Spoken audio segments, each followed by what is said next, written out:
Assalamualaikum warahmatullahi wabarakatuh. Perkenalkan, nama saya Siti Nur Aziza dengan nomor NIM 036 akan berbagi ilmu sedikit tentang berbuat baik terhadap kedua orang tua. Yang pertama, pengertian birrul walidain. Bir artinya kebaikan. Berdasarkan sabda Rasulullah SAW, al-bir adalah baiknya akhlak. Berdasarkan hadis riwayat Muslim, al-bir adalah mentaati kedua orang tua di dalam semua apa yang mereka perintahkan kepada engkau, selama tidak bermaksiat kepada Allah, dan al-uqud, dan menjauhi mereka dan tidak berbuat baik kepadanya.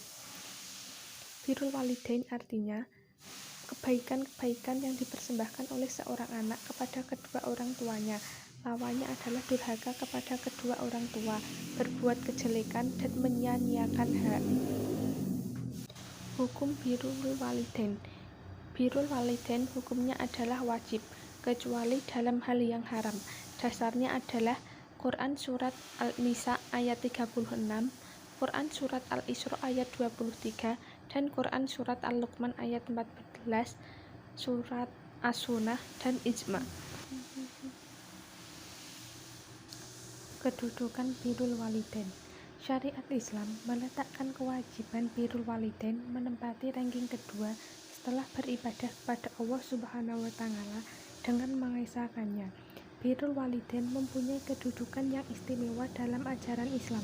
Allah dan Rasul-Nya menempatkan orang tua pada posisi yang sangat istimewa, sehingga berbuat baik pada keduanya juga menempati posisi yang sangat mulia, dan sebaliknya, durhaka kepada keduanya menempati posisi yang sangat hina, karena mengingat jasa ibu, bapak yang sangat besar sekali dalam proses reproduksi dan regenerasi umat manusia. Hadis tentang birrul walidain. An Abi Hurairah radhiyallahu anhu qala jaa rajulu ila Rasulullah sallallahu alaihi wasallam faqala ya Rasulullah min ahaqqin nasi bi husni sahabati qala ummuka qala thumma qabla thumma ummaka qala thumma qala thumma ummuka qala thumma abuka. Artinya, dari Abu Hurairah radhiyallahu anhu, dia berkata, seorang laki-laki datang kepada Rasulullah Shallallahu alaihi wasallam sambil berkata, wahai Rasulullah, siapakah orang yang paling berhak aku berbakti kepadanya? Beliau menjawab, ibumu. Dia berkata lagi, kemudian siapa? Beliau menjawab, ibumu. Dia bertanya lagi, kemudian siapa lagi? Beliau menjawab, ibumu. Dia bertanya lagi, kemudian siapa? Beliau menjawab, kemudian ayahmu. Berdasarkan hadis riwayat Bukhari dan Muslim. Berdasarkan hadis tersebut, kita ketahui bahwa betapa pentingnya kita berbakti kepada kedua orang tua, khususnya terhadap seorang ibu, karena ibu telah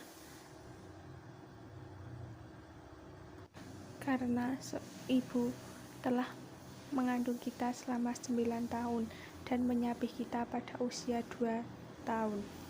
Hadis kedua tentang birrul walidain yaitu Sa'ulatun Nabi sallallahu alaihi wasallam ayul amali ahabbu ilallahi qala as-salatu ala waqtiha qala summa ayyu qala summa birrul walidaini qala summa ayyi qala lijaduli sabilillah qala haddatani bihinna walawi tajatahu lazadani.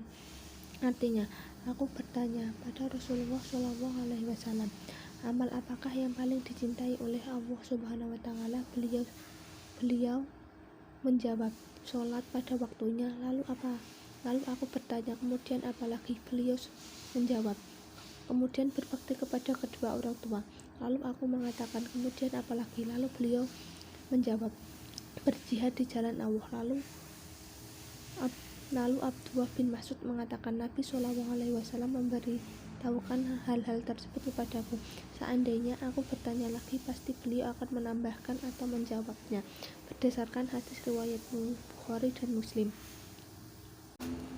Hadis yang ketiga tentang birrul walidain.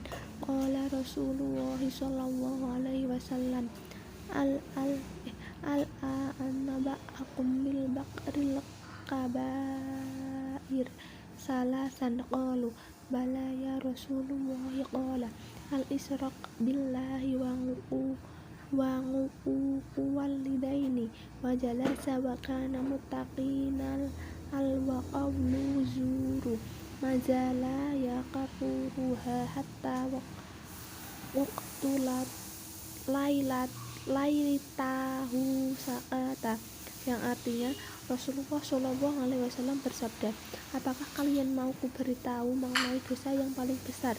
Para sahabat menjawab, mau wahai Rasulullah. Beliau lalu bersabda, dosa terbesar adalah mempersekutukan Allah dan durhaka kepada kedua orang tua. Beliau mengucapkan hal itu sambil duduk bertelan pada tangannya. Tiba-tiba beliau menegakkan duduknya dan berkata, dan juga ucapan sumpah palsu. Beliau mengulang-ulang perkataan itu sampai saya berkata dalam hati, duhai seandainya beliau diam. Berdasarkan hadis riwayat Muslim. Berdasarkan ketiga hadis tersebut, birrul walidain atau berbakti kedua orang tua mempunyai kedudukan yang istimewa, sehingga berbuat baik kepada keduanya menempati posisi yang mulia. Bentuk-bentuk birrul walidain saat orang tua masih hidup. Yang pertama, mentaati perintah orang tua selama tidak bertentangan dengan syariat dan akidah. Yang kedua, berbakti dan merendah diri atau tawadhu di hadapan orang tua. Yang ketiga, tidak sombong di hadapan orang tua. Yang keempat, mendahulukan berbakti kepada ibu daripada ayah. Yang keempat, berbicara dengan lembut di hadapan mereka. Yang kelima, menyediakan makanan untuk mereka. Yang keenam, meminta izin kepada orang tua sebelum berjihad dan pergi untuk urusan lainnya. Yang ketujuh, memberi hadiah kepada orang tua menurut jumlah yang mereka inginkan. Bentuk-bentuk birrul walidain ketika orang tua telah meninggal dunia. Yang pertama, menyelenggarakan pengurusan jenazah seperti memandikan, mengafani, mensolatkan, dan menguburkan. Yang kedua, berdoa untuk keduanya. Yang ketiga, memohonkan ampun kepada keduanya. Yang keempat, memenuhi segala janjinya semasa hidup yang belum terlaksana seperti wasiat, utang piutang. Yang kelima, menghormati teman dan sahabat orang tua semasa keduanya masih hidup. Dan yang keenam, menyambung kebiasaan baik orang tua semasa hidup seperti sholat berjamaah di masjid, infak, dan sedekah.